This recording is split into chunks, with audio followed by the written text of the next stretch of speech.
Azusa marchait avec assurance en direction de son immeuble de bureau. En entrant, plusieurs employés levèrent les yeux vers elle, la reconnaissant immédiatement. Ses propositions et ses dossiers remportaient régulièrement des prix. Arrivée au portique d'entrée, elle y passa son badge. Mais lorsqu'elle voulut avancer, le portique resta fermé. Intriguée, elle baissa les yeux, pour découvrir qu'elle avait, en réalité, scanné une carte de visite de service de plomberie au lieu de son identifiant. Pendant ce temps, dans le département de la publicité, Koskei se débattait avec la pile de dossiers qui l'attendait lorsqu'Azusa entra et se dirigea vers son bureau. Plusieurs collègues la saluèrent à son arrivée, tandis que les autres continuaient d'affluer dans l'open space. Une fois les salutations passées, chacun retourna rapidement à son travail. Minori s'approcha d'Azusa avec une préoccupation. L'un des influenceurs qu'ils avaient contacté pour une promotion s'était désisté. Elle demanda à Azusa si elle avait une solution. D'un ton froid, Azusa lui rappela que c'était sa responsabilité de régler ce problème et qu'elle aurait dû venir avec une proposition au lieu de demander des idées. Néanmoins, elle suggéra que si l'influenceur ne pouvait pas participer, il pouvait recourir à un remplaçant, car plusieurs autres talents restaient disponibles pour le projet. Puis, elle alla trouver Koskei et lui tendit les documents qu'elle avait corrigés pour lui, afin qu'il les transmette au service de planification. En remarquant le désordre sur son bureau, elle le réprimanda, ce qui poussa Koskei à tout ranger précipitamment. Peu après, Azusa fut appelée par leur supérieur, Eiji. Alors qu'elle se dirigeait vers lui, deux collègues chuchotèrent à quel point elle était fiable, tandis que Koskei marmonna qu'en réalité, Azusa faisait plutôt peur. Les filles acquiescèrent à contre-cœur, admettant qu'elle pourrait être un peu plus aimable. Arrivée auprès d'Eiji, celui-ci l'informa de l'arrivée prochaine d'une nouvelle recrue au sein du département. Il voulait qu'Azusa se charge de sa formation. Un léger trouble passa dans le regard d'Azusa, mais Eiji la rassura. Le nouveau venu était talentueux et s'adapterait vite. Il ajouta qu'il serait bénéfique pour l'entreprise qu'une employée aussi accomplie qu'elle s'occupe de son apprentissage. Azusa esquissa un sourire à ce compliment et accepta la tâche, bien qu'intérieurement, elle en fût accablée. Elle avait travaillé dur pour se forger une image distante et glaciale, précisément pour éviter d'être conviée aux soirées arrosées après le travail. Malheureusement, Eiji semblait ignorer ce détail et continuait de croire qu'elle s'entendait parfaitement avec tout le monde. Cette idée la rendit encore plus morose, mais elle se promit de rester professionnelle. Avant même qu'elle puisse s'y attarder davantage, une voix énergique résonna dans le département pour saluer tout le monde. En se retournant, Azusa aperçut le nouveau venu, toi, en train de saluer Eiji avec respect. Te surprenant à la regarder, tu t'excusas d'interrompre leur conversation. Eiji vous présenta l'un à l'autre, ce qui t'amena à te présenter poliment à Azusa. Celle-ci te répondit d'un ton froid et distant. Pourtant, intérieurement, elle ne pouvait s'empêcher de s'émouvoir devant ton charme juvénile et ce côté un peu espiègle qui la déstabilisait. Mais elle refusa catégoriquement de laisser paraître ses émotions, consciente qu'Eiji lui confiait la lourde tâche de t'enseigner tout ce qu'elle savait. Fixant ton visage, Azusa se promit en silence de tout faire pour te former correctement, malgré ses lacunes en communication. Elle t'emmena dans la salle de merchandising et expliqua que l'entreprise avait d'abord commencé comme un studio de jeux vidéo avant de s'étendre à d'autres secteurs tels que l'habillement, l'immobilier et bien plus encore. Elle insista sur le fait que, parce que l'entreprise couvrait un champ aussi vaste d'activités, leur département devait en permanence jongler avec plusieurs projets à la fois. Ensuite, elle te fit rapidement visiter les différents espaces du bâtiment, les bureaux, la cuisine, la photocopieuse, les toilettes les plus proches, et même le coin des snacks gratuits. Convaincue d'avoir fait un tour complet, elle se sentit satisfaite d'elle-même, certaine de t'avoir montré l'essentiel. Sans plus tarder, vous vous mîtes au travail. Mais, un peu embarrassée, Yu osa l'interpeller pour lui avouer qu'il ignorait totalement quelles étaient ses tâches du jour. Azusa se figea. Emportée par la visite, elle avait complètement oublié de t'expliquer tes véritables responsabilités. Retrouvant aussitôt son sang-froid, elle déclara d'un ton ferme que tu allais l'accompagner à une réunion d'affaires et que, pour l'instant, ton rôle serait simplement de l'observer et d'apprendre. Avant de partir, elle insista sur un point fondamental. Il fallait s'entraîner à échanger des cartes de visite, rituel essentiel de la bienséance professionnelle. Azusa tenta de faire la démonstration, mais en essayant trop fort d'ouvrir son étui, elle en fit tomber tout le contenu sur le sol. Rougissante et figée par sa propre maladresse, elle te vit aussitôt te pencher pour ramasser les cartes et les lui tendre avec politesse. Comme prévu, Azusa et Yu accueillirent ensuite leurs invités à l'entrée de l'entreprise et les escortèrent jusqu'à la salle de réunion. Elle demanda si ta présence était acceptable et tu te présentas avec aisance, offrant ta carte de visite exactement comme elle te l'avait montré quelques minutes plus tôt. Puis Azusa commença sa présentation. En apparence, elle fut impeccable. Ses propos clairs, son ton posé, sa prestance assurée. Mais intérieurement, elle se sentait perturbée par ton regard attentif qui la rendait étrangement nerveuse. Tout au long de la réunion, elle dut lutter contre son propre trac. À la fin, tu la félicitas pour son professionnalisme. Azusa te remercia, bien qu'elle se sente mentalement vidée. Elle réalisa que l'heure du déjeuner approchait et se demanda s'il était convenable, en tant qu'aînée, d'être celle qui t'inviterait à sortir manger. Elle commence à sourire toute seule en pensant à un joli restaurant où il pourrait aller. Yu remarque ce sourire, mais il est surpris quand son expression se transforme soudainement en panique. Dans son monologue intérieur, Azusa s'inquiète. Inviter Yu à déjeuner, est-ce que ce ne serait pas considéré comme du harcèlement?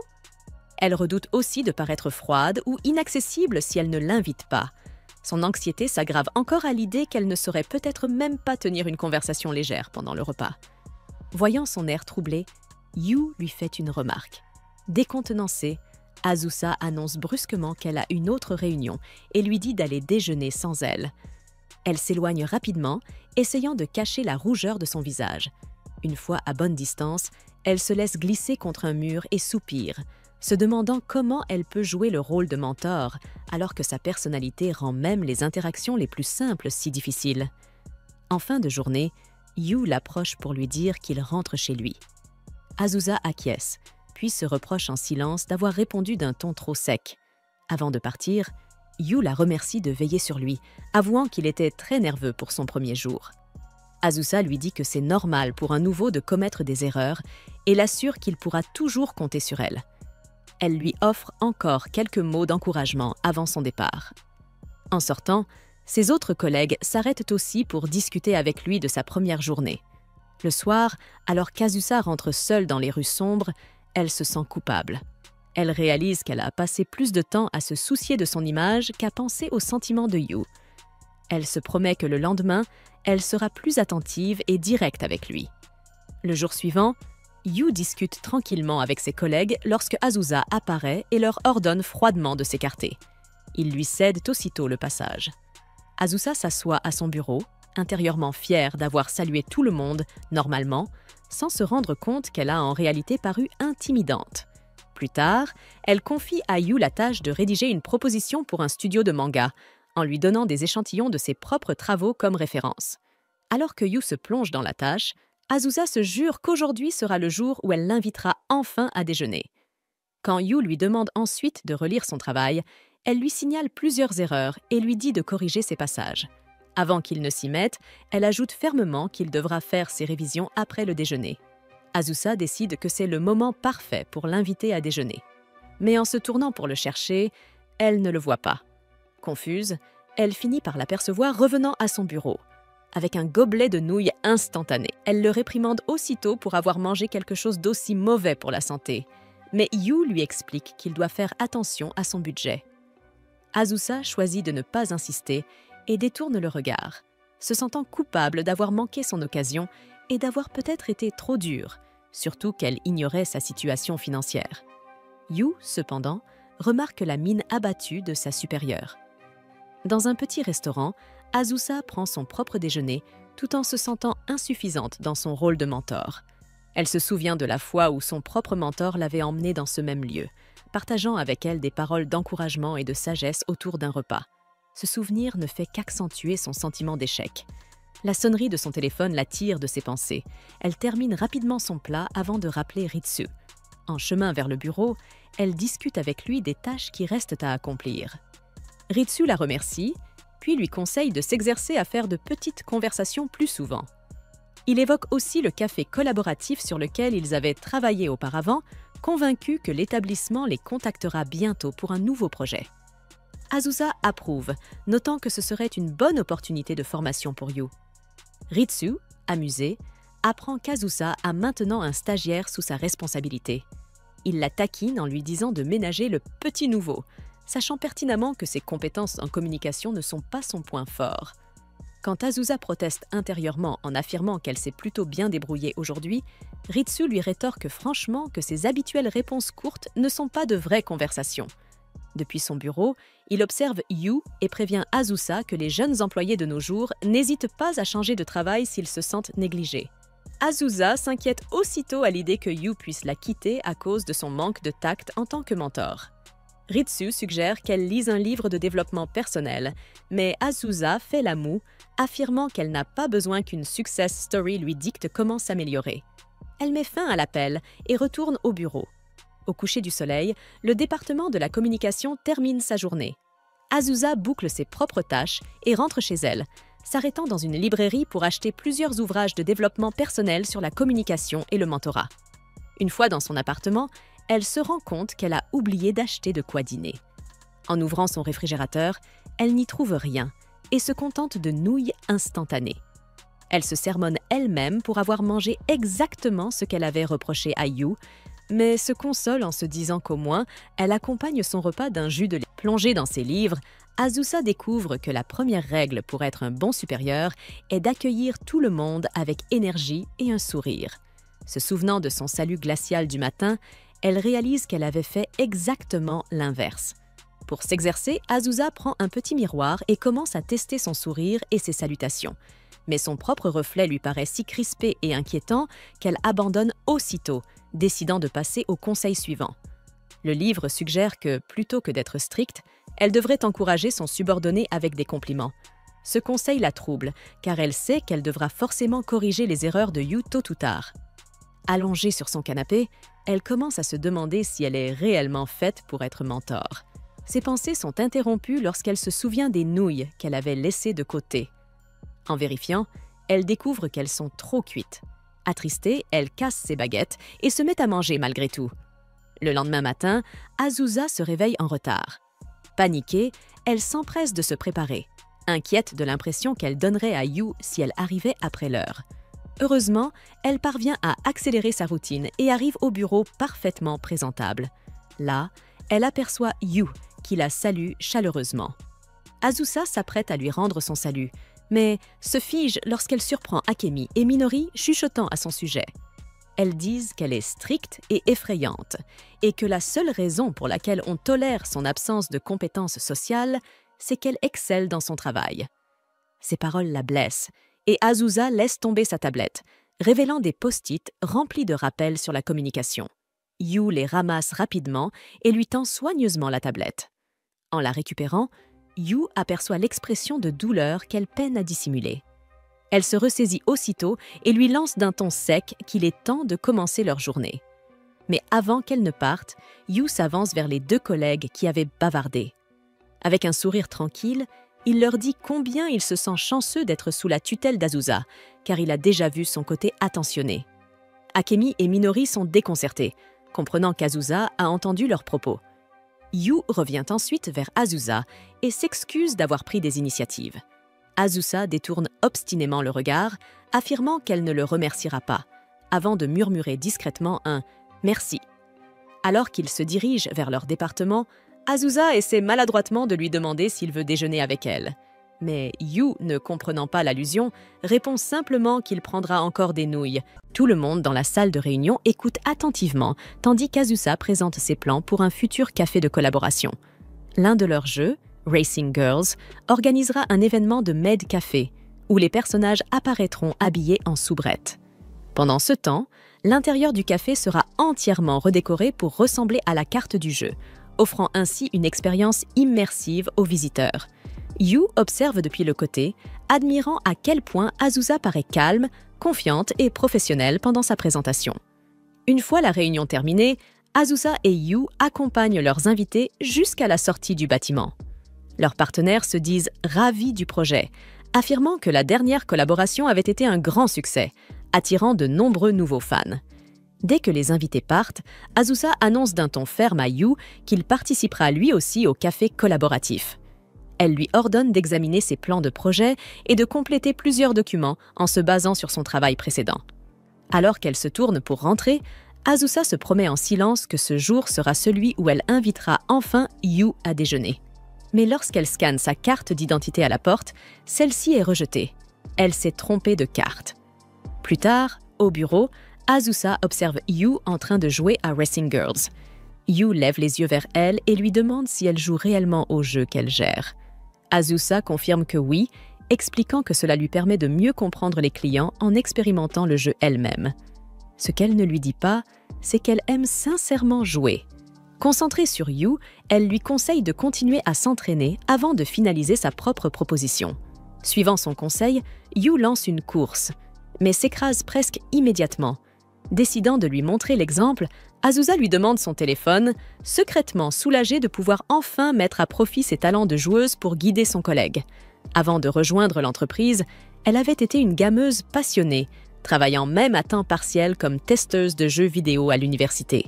Encore aujourd'hui, elle préfère le jeu vidéo aux sorties sociales. Prenant le téléphone de Yu, elle lance une course, mais se rend vite compte que c'est plus difficile qu'elle ne le pensait. Elle comprend que la difficulté vient du fait de jouer sur un téléphone plutôt qu'avec une manette, et les commandes inhabituelles la déstabilisent. À force de se pencher et de bouger instinctivement avec les virages, elle ne remarque pas qu'elle se trouve au bord du canapé, jusqu'à ce qu'elle bascule et tombe. Yu et Azusa restent un instant figés, choqués par la chute. Déterminée à sauver sa fierté, elle insiste pour rejouer. Pour alléger la tension, Yu propose qu'ils passent en mode versus afin de s'entraîner ensemble. De retour à leur bureau, Azusa n'arrive toujours pas à se remettre de son embarras. Ils s'étaient affrontés sur un circuit débutant et au lieu de briller par ses compétences de joueuse, elle s'était encore plus ridiculisée. Elle n'avait réussi qu'à paraître peu fiable, et tandis qu'elle ressassait encore l'incident, ses collègues de bureau commencèrent à faire des plans pour le déjeuner. Azusa réalisa alors que c'était peut-être le moment idéal pour enfin inviter Yu. Elle lui jeta un bref regard, mais les mots refusèrent de franchir ses lèvres. Il paraissait si absorbé par son écran qu'elle se persuada que ce n'était décidément pas le bon moment. Avant même qu'elle ne puisse se décider, un collègue l'appela à l'aide. Azusa se leva aussitôt pour aller l'assister, reléguant ses pensées au second plan. Pendant ce temps, Yu buta sur un problème dans son travail et se retourna pour lui poser une question, mais sa chaise était vide. L'apercevant un peu plus loin en train d'aider quelqu'un, il attendit patiemment qu'elle revienne. Juste au moment où il allait l'appeler, leur chef d'équipe la convoqua et Azusa s'éloigna sans hésiter après s'être assuré que son collègue pouvait se débrouiller seul. Un collègue assis à proximité invita alors Yu à déjeuner, prétextant vouloir discuter d'un sujet important. En entendant quelques bribes de conversation, Azusa se blâma intérieurement d'avoir laissé passer sa chance encore une fois. Elle tenta de se reconcentrer sur la tâche confiée par leur supérieur, mais ses pensées ne cessaient de revenir vers Yu. À son grand soulagement, Yu finit par refuser l'invitation, expliquant qu'il avait apporté son propre repas. Azusa en éprouva un étrange sentiment de réconfort, même si elle resta distraite durant toute la réunion. De retour à son bureau, elle se promit de l'inviter à déjeuner coûte que coûte, avant de se rappeler qu'il avait déjà mentionné avoir préparé son repas. Elle envisagea alors de lui proposer le déjeuner du lendemain, mais craignit que cela ne paraisse trop direct, voire trop insistant. Alors qu'elle hésitait encore, un bruit de plastique attira son attention. Yu sortait un bol de nouilles instantané de son sac.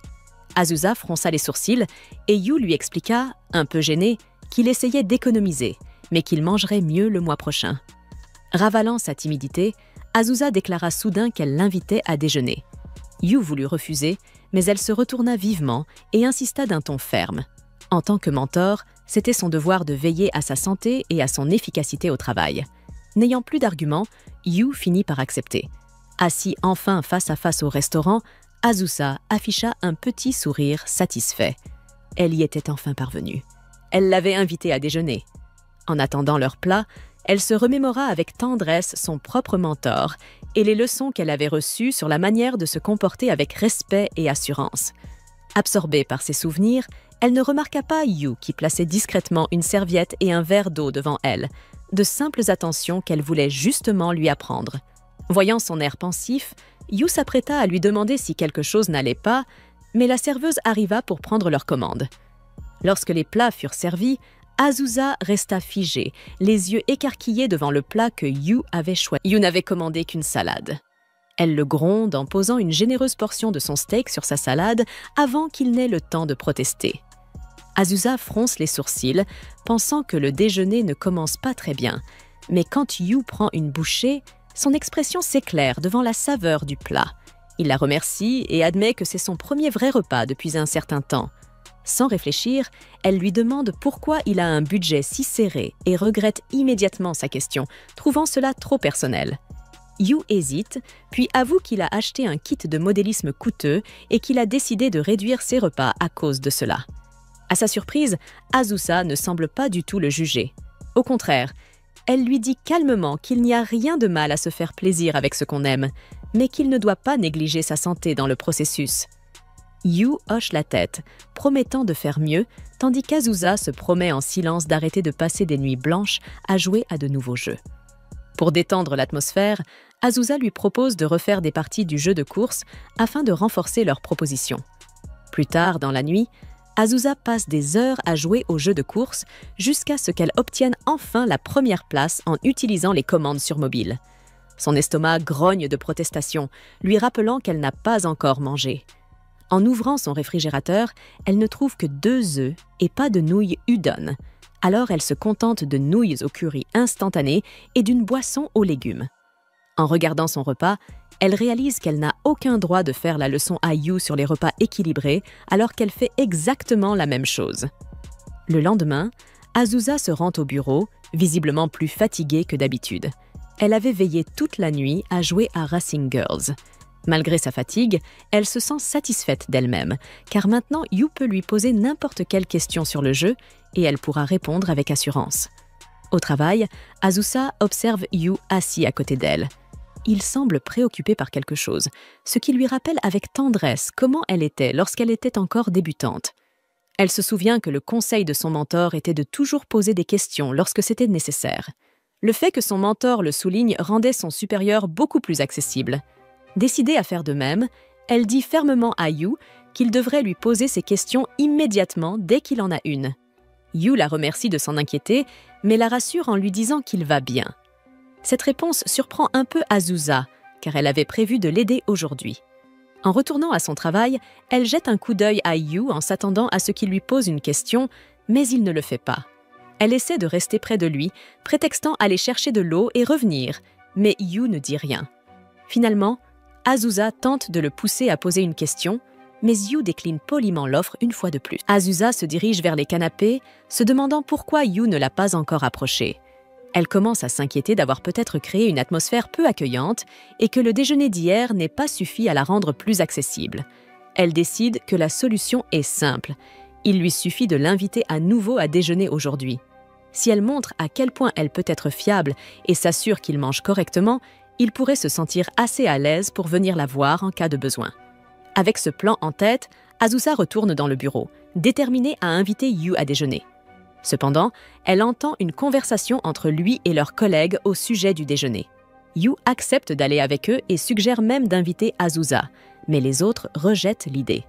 Ils disent à Yu qu'Azusa ne veut jamais se joindre à eux et qu'elle participe rarement aux événements de l'entreprise. Yu semble surpris, mais accepte malgré tout de déjeuner avec eux. Entendant ses pas s'approcher de la sortie, Azusa s'éloigne rapidement, espérant qu'ils n'ont pas remarqué qu'elle écoutait. Une fois la porte de l'ascenseur fermée, elle jette un coup d'œil depuis le coin, se sentant de nouveau découragée d'avoir échoué à l'inviter. Azusa décide de passer sa pause déjeuner seule dans un parc voisin. Alors qu'elle mange un repas modeste, elle réfléchit à la rapidité avec laquelle Yu apprend et à ses compétences déjà impressionnantes.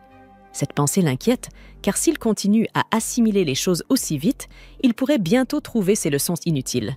Elle se rend également compte qu'elle ne lui a pas vraiment montré ses meilleures qualités ces derniers temps.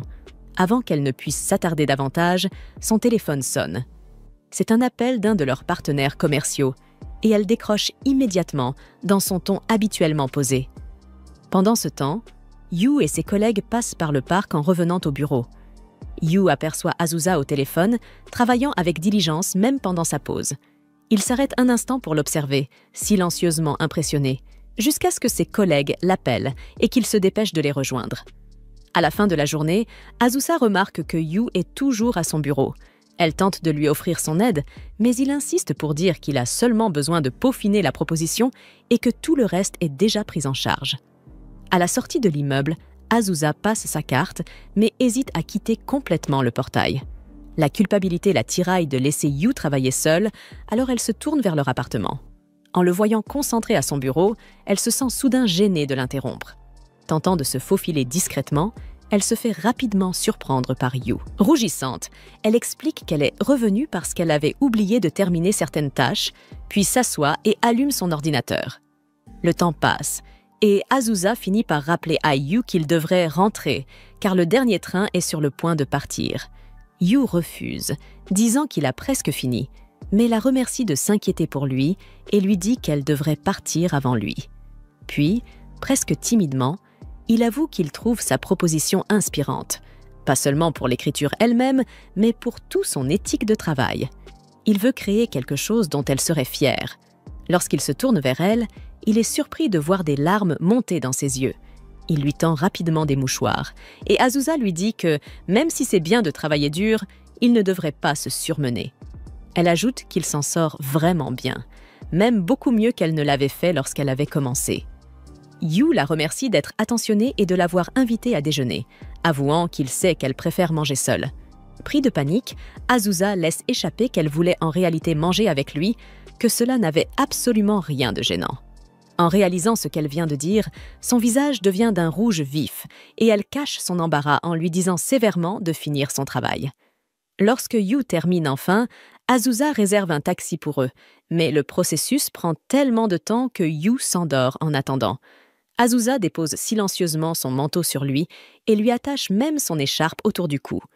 Yu se réveille, surpris d'être ainsi emmitouflé, tandis qu'Azusa sourit simplement pour elle-même, satisfaite, en attendant leur voiture. Azusa et Yu sont invités à discuter des préparatifs d'une prochaine fête arrosée, organisée pour célébrer le mariage imminent d'un de leurs collègues. À la simple mention du mot « mariage », Azusa ressent une légère angoisse lui serrer la poitrine, se rappelant combien sa mère la presse ces derniers temps de rencontrer quelqu'un. Leur supérieur leur explique qu'ils comptent combiner la célébration du mariage avec la fête de bienvenue de Yu, pour n'en faire qu'un seul événement. Il ajoute qu'il souhaite confier l'organisation à Yu, estimant que ce sera une bonne occasion pour lui d'apprendre à recevoir des invités. Il demande également à Azusa de guider Yu dans le choix du restaurant et du cadeau pour le couple. Azusa accepte, tout en sentant une inquiétude monter en elle. Elle sort rarement avec ses collègues et n'a aucune idée des restaurants qu'ils pourraient apprécier, encore moins du genre de cadeaux à acheter. Une fois leur patron parti, laissant les préparatifs entre leurs mains, Azusa, tâchant de paraître sûre d'elle, déclare qu'ils vont commencer la planification immédiatement. Peu après, tous deux se retrouvent dans une boutique de produits de luxe. Yu observe les étagères avec curiosité, se demandant quel serait le meilleur cadeau à offrir. Azusa lui explique que l'art d'offrir un présent est une compétence essentielle, non seulement dans le milieu professionnel, mais aussi pour apprendre à évoluer dans la société. Pendant que Yu parcourt les vitrines, Azusa sort discrètement son téléphone pour chercher en ligne quel cadeau conviendrait le mieux. Elle peste intérieurement contre son manque d'expérience. Sa nature introvertie l'a poussée à éviter tant de mariages qu'elle ne se souvient même plus du dernier auquel elle a assisté. Elle se rappelle aussi qu'elle n'a plus été invitée à des mariages récents, sans doute parce qu'elle n'a jamais montré beaucoup d'intérêt auparavant. Malgré tout, elle est déterminée à bien guider Yu, même si elle est aussi perdue que lui. Ses yeux s'arrêtent bientôt sur une étagère remplie de tasses. Un ensemble en particulier attire son attention, une paire de mugs assortis décorés d'adorables chats. Yu remarque la lueur d'intérêt dans son regard alors qu'elle en saisit une pour l'examiner de plus près. Intrigué, il s'approche et lui demande si elle pense que ces mugs feraient un bon cadeau. La proximité soudaine de Yu la surprend et, dans un geste maladroit, elle laisse tomber la tasse, qui se brise au sol. Yu s'excuse aussitôt de l'avoir surprise, mais Azusa insiste que ce n'est pas sa faute. Lorsque la vendeuse s'approche pour vérifier, Azusa ne peut s'empêcher de se dévaloriser à cause de sa maladresse habituelle. Elle tente d'insister pour payer la tasse cassée, mais Yu demande calmement s'il reste une autre paire disponible, car il souhaiterait les acheter. Azusa proteste, affirmant qu'elle devrait au moins partager les frais, mais Yu répond simplement qu'il aime le design et qu'il compte bien les utiliser lui-même. Avant qu'elle puisse répliquer, il est déjà à la caisse en train de régler la note. Azusa se sent vaincue et se promet de trouver, coûte que coûte, le cadeau parfait pour le couple. En cherchant sur son téléphone, Azusa se félicite intérieurement de ses talents de recherche, affinés au fil des années passées à se plonger dans les jeux vidéo. Lorsque Yu termine son achat, elle déclare avec assurance qu'il doit la suivre, car elle a déjà trouvé le cadeau parfait. Une fois leurs emplettes terminées, ils s'arrêtent dans un café. Yu remercie Azusa pour son excellente idée d'offrir au couple une paire de serviettes, ajoutant qu'il espère qu'ils apprécieront leur douceur. Il lui avoue ensuite qu'il est surpris de la voir boire son café noir. Affichant un air assuré, Azusa explique qu'ajouter quoi que ce soit dans le café en altère le goût originel. Yu semble impressionné, mais confie qu'il préfère son café avec un peu de sucre. Il prend une gorgée, tandis qu'Azusa jette un regard envieux à sa tasse, se demandant pourquoi elle a voulu paraître si prétentieuse. Elle se remémore son ancienne mentor, toujours en train de boire du café noir avec élégance, et voulait sans doute l'imiter. Se convainquant que le café ne sert qu'à la garder éveillée, Azusa prend une gorgée, avant de pousser un cri en découvrant son amertume. Voyant sa réaction, Yu lui propose d'aller chercher de la crème ou du sucre. Elle répond aussitôt qu'il devrait ramener les deux. Après avoir adouci sa boisson, son humeur s'éclaircit, jusqu'à ce qu'elle réalise qu'elle vient de se ridiculiser devant son collègue plus jeune. Tentant de reprendre contenance, Azusa change de sujet et propose de passer à la prochaine étape, réserver un lieu pour la fête. Comme les célébrations doivent avoir lieu juste avant la Golden Week, elle craint que la plupart des restaurants soient déjà complets. Ils sortent leur téléphone pour chercher de bons endroits. Tandis que Yu parle des restaurants possibles, Azusa se surprend à l'observer discrètement. Au lieu de se concentrer sur ses suggestions, elle se demande s'il aime boire et réfléchit aux petits détails qu'elle a appris sur lui jusque-là. Remarquant son regard, Yu tente d'attirer son attention, mais Azusa lui demande brusquement s'il apprécie l'alcool. Yu admet qu'il n'est pas vraiment amateur de boissons. Azusa joint ses mains avec enthousiasme, ravie de découvrir qu'ils partagent le même sentiment. Se reprenant aussitôt, elle se calme et lui dit qu'il ne doit jamais se forcer. Boire n'a de sens que lorsqu'on se sent à l'aise avec les gens qui nous entourent. Yu la remercie, soulagée de ne pas devoir faire semblant. Il mentionne pourtant qu'il a entendu dire qu'Azusa a tendance à éviter les soirées arrosées. Sentant la légère inquiétude dans sa voix, Azusa le rassure. Elle participera à celle-ci puisqu'elle servira aussi à fêter son arrivée dans l'entreprise. Elle lui conseille néanmoins qu'il est tout à fait normal de refuser une invitation à boire s'il n'en a pas envie. Rassuré par ces mots, Yu lui sourit, puis avoue soudain qu'il aimerait bien boire un verre avec elle. L'aveu de Yu prend Azusa complètement au dépourvu et elle laisse échapper, sans réfléchir, qu'elle ne voit aucun intérêt à boire avec lui. Aussitôt, elle regrette ses paroles. Elle se réprimande intérieurement pour avoir semblé si froide alors que Yu n'avait fait que tenter d'être aimable. Ne trouvant aucun moyen de rattraper sa maladresse, elle s'empresse de saisir son téléphone et déclare qu'ils doivent réserver un restaurant au plus vite. Le lendemain matin, Azusa se rend au travail, toujours accablée par la culpabilité d'avoir repoussé Yu. En arrivant à son bureau, elle remarque une tasse décorée de motifs de chat posée à côté de son ordinateur. Elle demande à Yu d'où elle vient. Gêné, il explique qu'il n'a vraiment besoin que d'une seule tasse. Il ajoute qu'il avait remarqué à quel point elle semblait aimer ce modèle, alors il a décidé de lui offrir la seconde en guise de remerciement. Touchée et troublée, Azusa bafouille qu'elle l'utilisera comme porte-brosse à dents. Le soir venu, la soirée bière commence enfin. Azusa a été chargée de porter le toast d'ouverture. Elle le garde bref, précisant à tout le monde qu'ils devraient blâmer leur patron de lui avoir confié cette tâche, car elle n'a rien de sentimental à dire. Elle félicite sa collègue pour ses fiançailles et lève son verre pour lancer les festivités. Assise à côté de la fiancée et de leur supérieur, Azusa reçoit des remerciements pour avoir contribué à l'organisation de la fête et surtout pour avoir enfin participé à un événement de l'entreprise. Lorsque son patron lui propose de lui verser un verre, elle décline poliment, préférant lui servir à boire par respect tout en remplissant son propre verre de thé. Son regard se tourne vers Yu, assis à une autre table. Elle s'inquiète discrètement de la manière dont il s'en sort. Soudain, Suven Kuru s'approche de Yu et lui demande comment se passe sa collaboration avec Azusa. Yu jette un coup d'œil vers elle et sourit avant de répondre qu'ils s'entendent plutôt bien. Kuru avoue qu'il était inquiet, car la plupart des nouveaux employés ont tendance à la craindre. Yu répond qu'il est reconnaissant d'être sous sa supervision, car elle le corrige et le soutient chaque fois qu'il en a besoin. Satisfait, Kuru lui tapote l'épaule et l'encourage à se détendre et à profiter de la soirée. Depuis sa table, Azusa observe la scène, le regard soucieux. Finalement, elle se lève et s'avance vers eux. Les deux hommes sursautent lorsqu'elle apparaît soudain derrière eux, attrape le verre de Yu et le vide d'une traite. D'une voix ferme, elle déclare que Yu est son protégé et qu'elle ne peut pas rester là sans vérifier ce qu'on lui fait boire. Amusée de l'avoir enfin sociabilisée, Kuru éclate de rire et lui sert un autre verre. Azusa finit par s'asseoir entre Kuru et Yu, déjà un peu étourdi par l'alcool.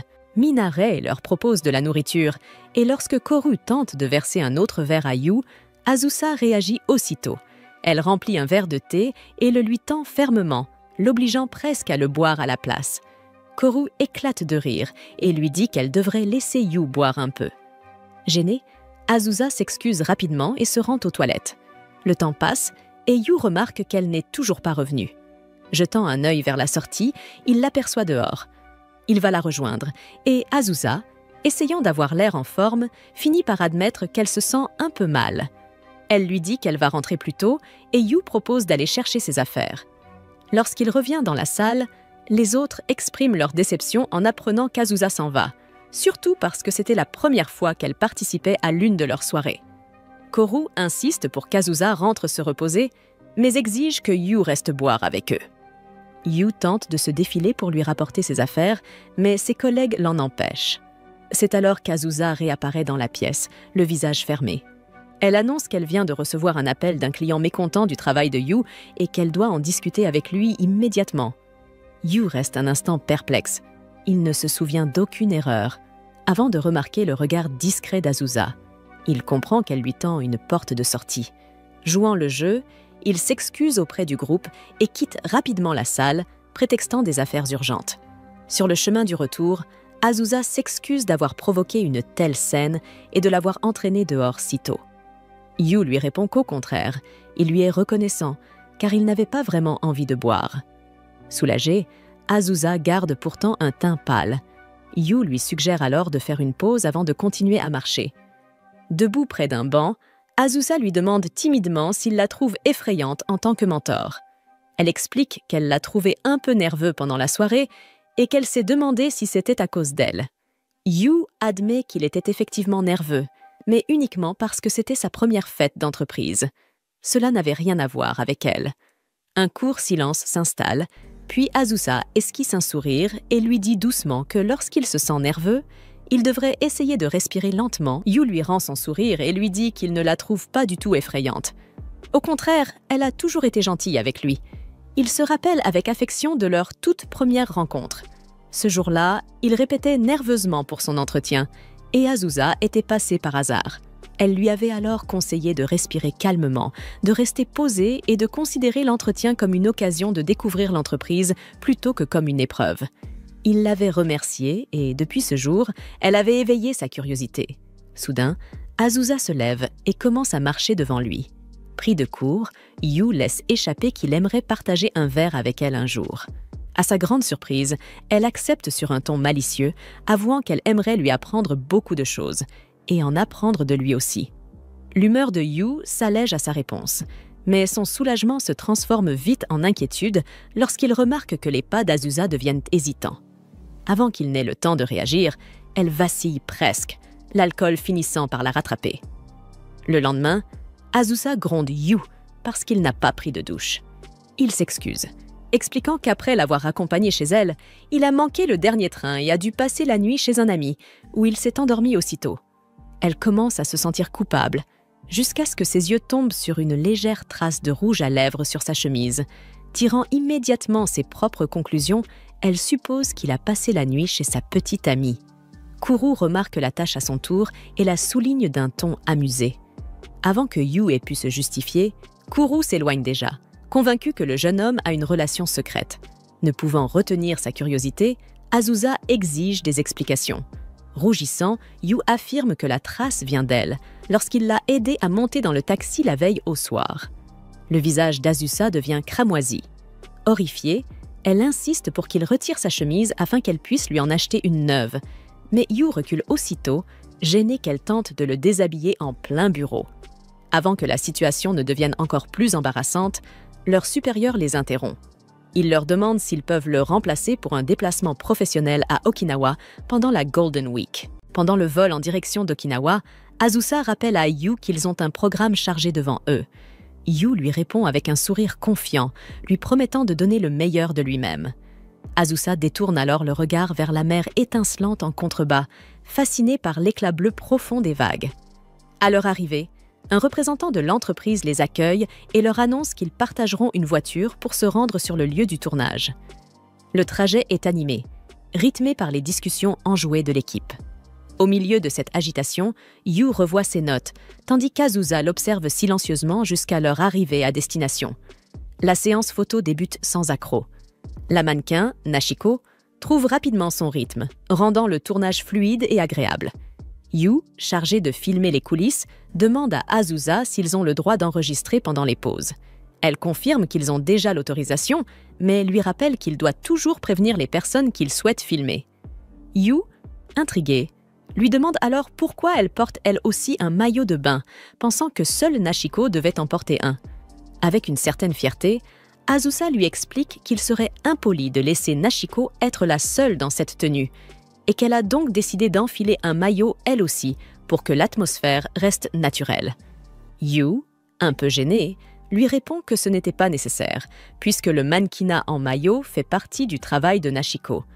Mais lorsqu'il voit le visage d'Azusa se troubler sous l'embarras, il se ravise aussitôt et admet qu'il ne connaît rien aux règles de ce genre de séance photo. Soudain, une rafale de vent emporte le chapeau de soleil de Nashiko jusque dans la mer. Sans hésiter, Azusa plonge à sa poursuite et parvient à le récupérer. Tout le monde la regarde, impressionné, tandis qu'elle brandit le chapeau avec un sourire triomphant. De retour sur la plage, elle remet le chapeau à une assistante, qui la remercie chaleureusement. Yu, inquiet, lui tend une serviette, mais Azusa refuse, préférant se laisser sécher naturellement. Avec une pointe d'orgueil, elle déclare que finalement, c'était une excellente idée d'avoir mis un maillot de bain. Yu rit doucement et lui dit qu'il en portera un aussi, la prochaine fois qu'ils tourneront ce type de séance. Réalisant soudain à quel point elle a pu paraître enthousiaste, Azusa devient un peu mal à l'aise. À ce moment-là, un membre de l'équipe s'approche d'elle pour la féliciter, la couvrant de compliments sur sa silhouette. Mais lorsqu'il tend la main pour effleurer son bras, quelque chose s'agite en Yu. Il émet un petit son pour interrompre la scène. Aussitôt, tous les regards se tournent vers lui. Yu, nerveux, improvise. Il annonce que Nashiko est en pause et qu'il doit aller vérifier si tout va bien. Le membre de l'équipe s'excuse précipitamment et s'éloigne, prétextant qu'il doit aussi aller acheter des rafraîchissements pour tout le monde. Dans un geste de remerciement, Azusa tapote légèrement le bras de Yu pour le remercier d'avoir interrompu cet homme. Tous deux se dirigent ensuite vers l'endroit où Nashiko se repose, même si Yu ne peut s'empêcher de ressentir un léger malaise. La séance photo continue dans divers lieux. Yu s'implique pleinement, filmant tout, et dans l'équipe dès qu'on a besoin de lui. Azusa, toujours à proximité, veille à ce qu'il s'intègre bien et collabore sans problème avec le reste du groupe. À la fin de la journée, Yu est complètement épuisé. Alors qu'il se repose, Azusa pose une bouteille d'eau fraîche contre sa joue pour le rafraîchir et la lui tend, inquiète qu'il soit déshydraté. Il boit de longues gorgées tandis qu'Azusa l'observe avec tendresse, le félicitant pour son travail acharné. Réalisant qu'elle a prononcé ces mots avec trop de naturel, son visage s'empourpre aussitôt. Pour cacher sa gêne, elle lui dit de finir la bouteille avant de s'éloigner brusquement. Le soir venu, l'équipe célèbre cette première journée de tournage réussie. Tout le monde est ravi d'être à Okinawa, profitant du travail comme de la bonne ambiance. Les compliments pleuvent.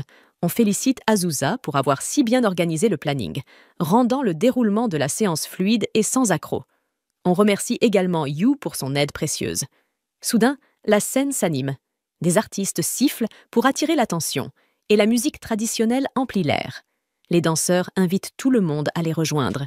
Les hommes doivent faire le mouvement de la pierre, tandis que les femmes font celui du papier. L'équipe, enjouée, décide de participer et pousse Yu et Azusa à danser eux aussi. Azusa hésite, nerveuse, trop timide pour avouer qu'elle ne sait pas danser. Yu l'encourage aussitôt et se met à danser au rythme de la musique, maladroitement, complètement à contretemps, mais avec enthousiasme. Voyant cela, Azusa se sent coupable d'être restée en retrait alors que son cadet ose se lancer sans honte. Elle respire profondément et finit par le rejoindre. Le visage de Yu s'illumine en la voyant danser à ses côtés. Peu à peu, toute l'équipe se laisse entraîner par la musique. Même Azusa, oubliant sa timidité, sourit largement en dansant avec tout le monde. Yu ne peut s'empêcher de remarquer à quel point elle est belle lorsqu'elle lui adresse ce sourire. Plus tard, de retour à l'hôtel, Yu s'écroule sur son lit, troublé par ce qu'il ressent pour Azusa. Soudain, la sonnette retentit. Lorsqu'il ouvre la porte, il la trouve debout devant lui. Azusa lui tend quelques crèmes en lui faisant remarquer qu'il est gravement brûlé par le soleil. Yu baisse les yeux et constate en effet qu'il a oublié d'appliquer de la crème solaire. Azusa le réprimande gentiment. Puisqu'ils font la promotion d'une marque de crème solaire, il doit donner l'exemple et prouver qu'il l'utilise réellement. Le visage de Yu se fane légèrement, mais Azusa adoucit aussitôt sa voix pour lui expliquer que les rayons du soleil à Okinawa sont particulièrement forts, peu importe la saison. Reconnaissant sa tentative de le réconforter, Yu esquisse un sourire et lui promet d'appliquer de la crème solaire dès le lendemain. Le jour suivant, la séance photo se déroule dans un vaste champ. Toute l'équipe est de bonne humeur. Tout semble indiquer que la journée s'annonce aussi réussie que la précédente. Azusa remarque à quel point le soleil tape fort, mais le tournage continue comme prévu. Contrairement à la veille, centré sur la plage, le thème du jour met en valeur les lieux emblématiques de la ville d'Okinawa. Il visite même un sanctuaire où Nashiko tire une prédiction dans une petite boîte de fortune. Après avoir visionné les photos du sanctuaire, l'équipe retourne à la plage pour discuter des dernières étapes. Comme tout est désormais bouclé, Azusa annonce avec un grand sourire que l'après-midi est libre. Les membres de l'équipe exultent à la nouvelle. Ils vont enfin pouvoir explorer Okinawa à leur guise. Azusa, cependant, hésite. Elle aimerait inviter Yu à faire un peu de tourisme avec elle, mais craint que cela paraisse autoritaire, ou qu'il préfère simplement passer son temps seul. De son côté, Yu se demande ce qu'Azusa compte faire. C'est alors qu'un membre de l'équipe propose soudainement qu'ils partent tous ensemble visiter la ville. La suggestion surprend à la fois Yu et Azusa, tandis que les autres acceptent avec enthousiasme. Tous les regards se tournent vers eux, attendant leur réponse. Azusa panique intérieurement. Après avoir passé la journée à interagir avec tout le monde, elle se sent épuisée et doute de pouvoir tenir encore plusieurs heures à ce rythme. Pourtant, elle tente de se convaincre qu'elle peut bien faire un dernier effort avant le retour. Mais Yu, remarquant son inconfort, intervient avant qu'elle ne dise quoi que ce soit. Il déclare qu'ils préfèrent utiliser leur temps libre pour réfléchir à de nouvelles idées en vue de leur futur café collaboratif. Soulagée, Azusa s'empresse de soutenir son idée. Travailler un peu lui permettra d'éviter la cohue. L'équipe se sépare donc en petits groupes. Une fois seule, Azusa avoue que Yu lui a sauvé la mise, puis lui demande quel café il souhaite visiter en premier. Yu consulte rapidement son téléphone, mais le nombre d'options le déroute. Azusa se penche par-dessus son épaule et choisit sans hésiter un endroit pour commencer. Ils se rendent d'abord dans un café chaleureux à l'esthétique traditionnelle, où le thé est servi dans de petites tasses en argile. Azusa savoure l'ambiance apaisante pendant que Yu cherche déjà d'autres lieux à visiter. Leur prochaine halte est un café réputé pour ses parfaits. Il reste bouche bée en voyant le groupe de jeunes filles à la table voisine commander un gigantesque parfait, bien plus grand que les leurs. Au coucher du soleil, ils terminent leur parcours dans un café surplombant la mer, baigné par la lumière dorée du soir. Yu commence à esquisser quelques idées pour le Khaled Café, mais son attention s'égare lorsqu'il remarque Azusa contemplant l'océan, le visage éclairé d'un doux sourire. Il reste un instant figé, captivé par la sérénité qui se dégage d'elle. Sur le chemin du retour vers leur nouvel hôtel, Yu se sent revigoré, heureux d'avoir terminé leur dernier jour en explorant les cafés d'Okinawa. Il réalise à quel point l'ambiance y est différente de celle des cafés de Tokyo, plus chaleureuse, plus apaisante, presque hors du temps. De son côté, Azusa repense à la détermination de Yu. Malgré les longues heures de travail, il ne s'est jamais plaint et a même profité de son temps libre pour continuer à avancer. Elle espère qu'il a tout de même apprécié ce voyage, même si la majeure partie en a été consacrée au travail.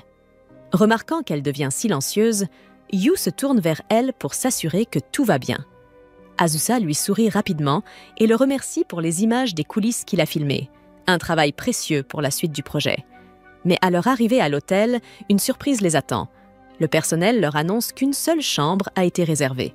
Ils essaient de clarifier la situation, mais la réceptionniste insiste.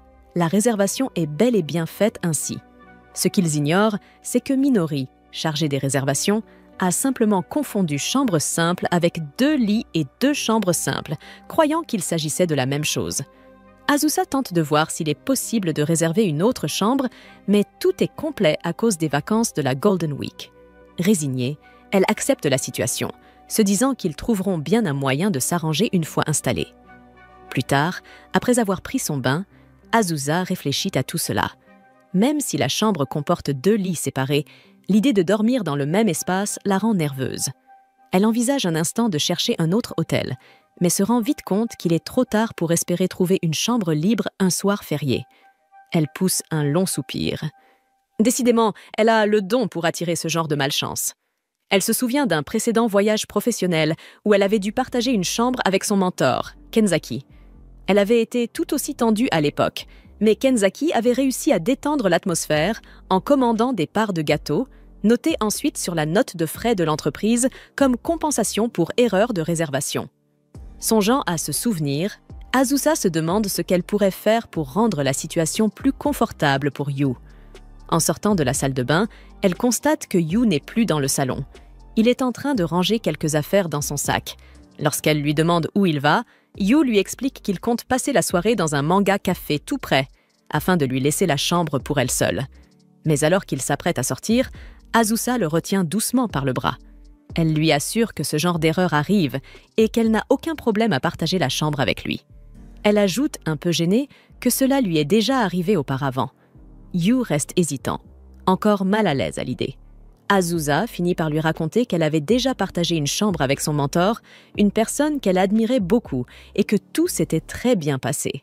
Elle avoue même qu'ils avaient passé un bon moment, avant de préciser que Yu n'a pas besoin de se forcer à faire de même. Elle veut juste qu'il soit à l'aise. Quelques jours plus tard, le bulletin météo annonce de fortes pluies et un typhon sur la ville, conseillant à tout le monde de rester chez soi. Mais malgré cet avertissement, Azusa sait qu'elle doit tout de même se rendre au bureau, ayant plusieurs choses à régler.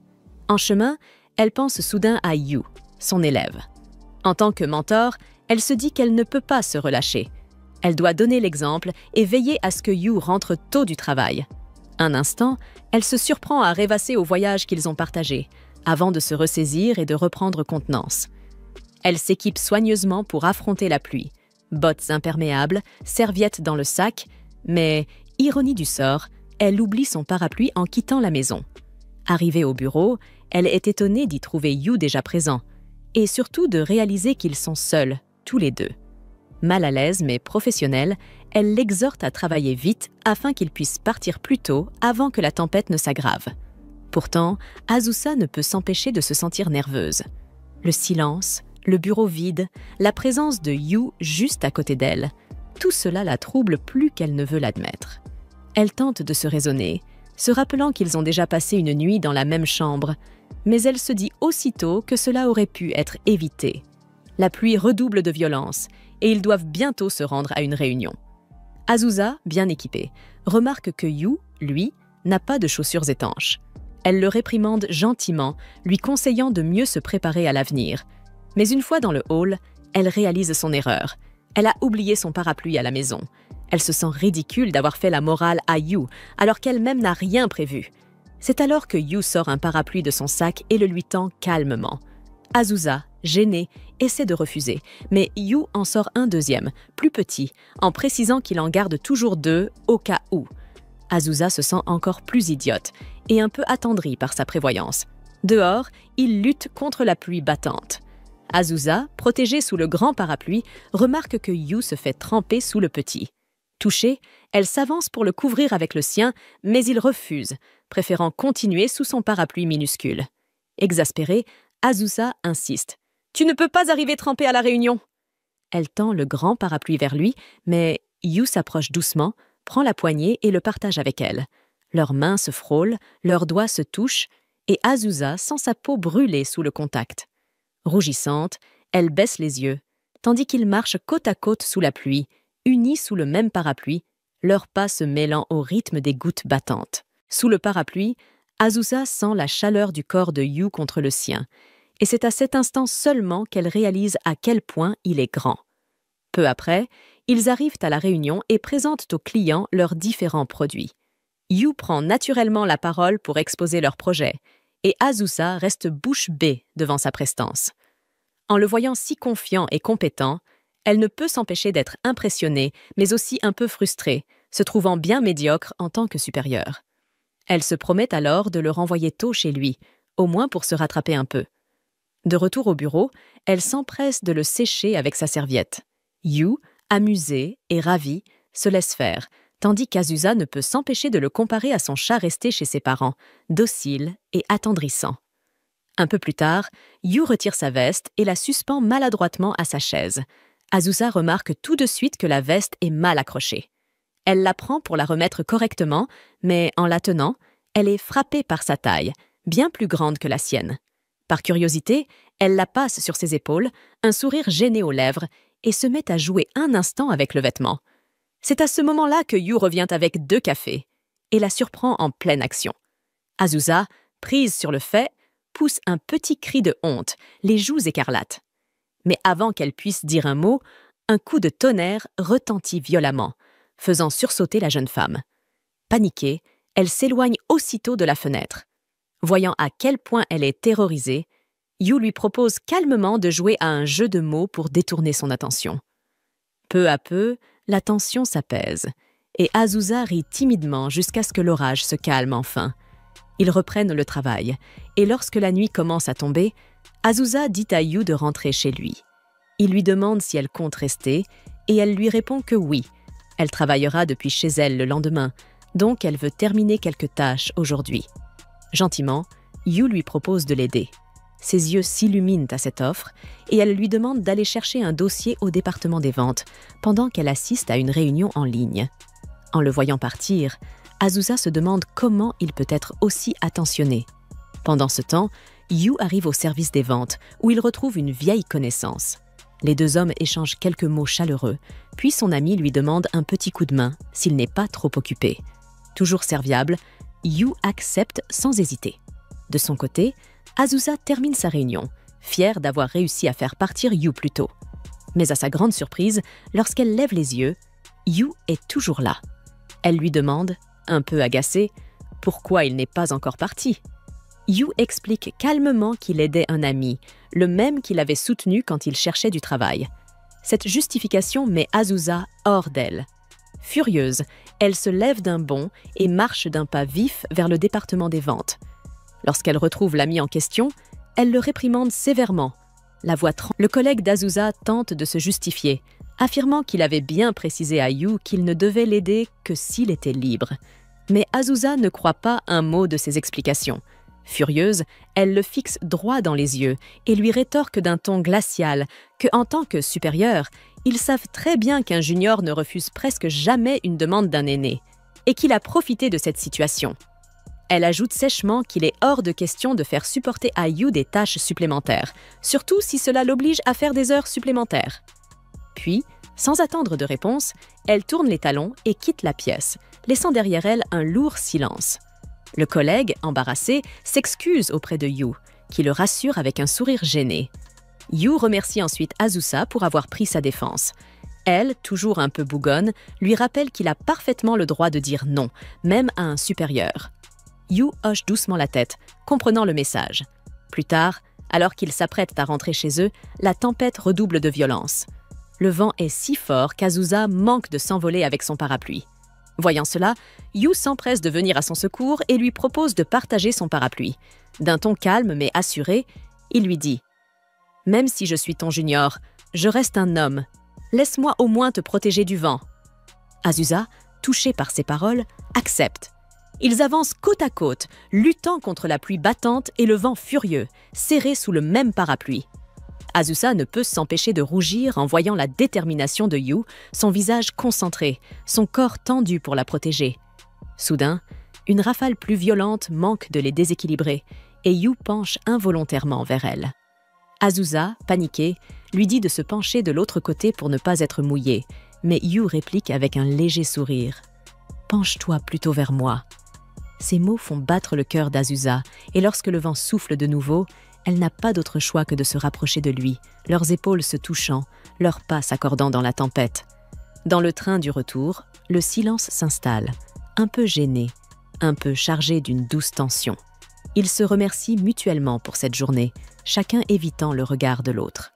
Au moment de descendre, Yu tend son parapluie à Azusa. « Prends-le, il pleut encore fort. » Azusa, touchée, accepte et lui tend sa serviette en échange, pour qu'il puisse se sécher une fois chez lui. Plus tard, de retour à la maison, Azusa pose le parapluie de Yu à côté du sien dans l'entrée. Elle reste un instant immobile, le cœur battant, réalisant doucement qu'elle commence à éprouver des sentiments pour lui. De son côté, Yu, assis chez lui, essuie ses cheveux avec la serviette d'Azusa, un sourire discret aux lèvres, ressentant, lui aussi, quelque chose de nouveau et d'inattendu. Quelques jours plus tard, Azusa prévoyait d'inviter Yu à boire un verre, en se demandant comment elle pourrait bien le séduire subtilement. Mais au moment où elle allait passer à l'action, elle le surprit en train de discuter avec une autre fille. Intriguée, Azusa se demanda qui elle pouvait bien être et supposa qu'il s'agissait sans doute d'une nouvelle recrue. Soudain, la jeune fille invita Yu à un festival de feux d'artifice, et même si Azusa ressentit une petite pointe de jalousie, elle se réjouit que son collègue fasse connaissance avec d'autres nouveaux employés. Cependant, lorsque plusieurs collègues plus âgés surgirent à leur tour, annonçant qu'ils voulaient se joindre à eux, Azusa fulmina intérieurement. Des seniors comme eux ne feraient qu'embarrasser les nouveaux. Alors, d'un pas décidé, elle s'avança et déclara qu'elle aussi souhaitait venir. En entendant cela, les collègues plus âgés prirent peur et annulèrent aussitôt leur idée de participer, laissant ainsi Azusa victorieuse. Mais elle se tourna ensuite vers les deux jeunes et leur dit qu'elle plaisantait, qu'ils devraient en profiter entre juniors, sans les aînés pour les gêner. À sa grande surprise, Yu et la jeune fille insistèrent pour qu'elle les accompagne. La nouvelle se présenta alors. Elle s'appelait Mio, une autre recrue venue d'un autre département. Mio expliqua qu'en réalité, le plan consistait à rassembler tous les nouveaux employés de l'entreprise pour une sortie entre collègues. Elle montra même à Azusa la réservation qu'elle avait faite pour le meilleur emplacement du festival, ce qui impressionna beaucoup la jeune femme. Azusa pensa néanmoins qu'il serait plus judicieux de les laisser entre eux, de peur de gâcher leur ambiance. Mais Mio insista encore, avouant qu'elle avait depuis longtemps envie de parler et de passer du temps avec Azusa. Ce soir-là, en rentrant chez elle, Azusa réfléchit longuement à ce qu'elle allait porter. Comme il s'agissait d'un festival, elle eut l'idée de mettre un yukata. Elle se souvint que sa mère lui en avait acheté un et décida de l'appeler pour en parler. Sa mère, toute excitée, crut aussitôt qu'il s'agissait d'un rendez-vous amoureux. Azusa, gênée, la rassura aussitôt en lui disant que non, personne n'avait encore touché ses joues, une manière assez maladroite de dire qu'il ne s'agissait pas d'un date romantique. Elle demanda ensuite à sa mère de lui envoyer une photo du yukata en question, mais en le voyant, Azusa trouva qu'il avait l'air affreusement ringard. Elle décida alors qu'elle irait en acheter un nouveau elle-même. Le lendemain, un peu nerveuse, elle se rendit dans une boutique de yukata, hésitant sur le modèle à choisir. Une vendeuse vint gentiment lui proposer son aide, mais Azusa, mal à l'aise, la repoussa un peu sèchement, ce qui fit fuir la pauvre employée. Tout en feuilletant le catalogue, Azusa se surprit à se demander quel style de yukata Yu aimerait la voir porter.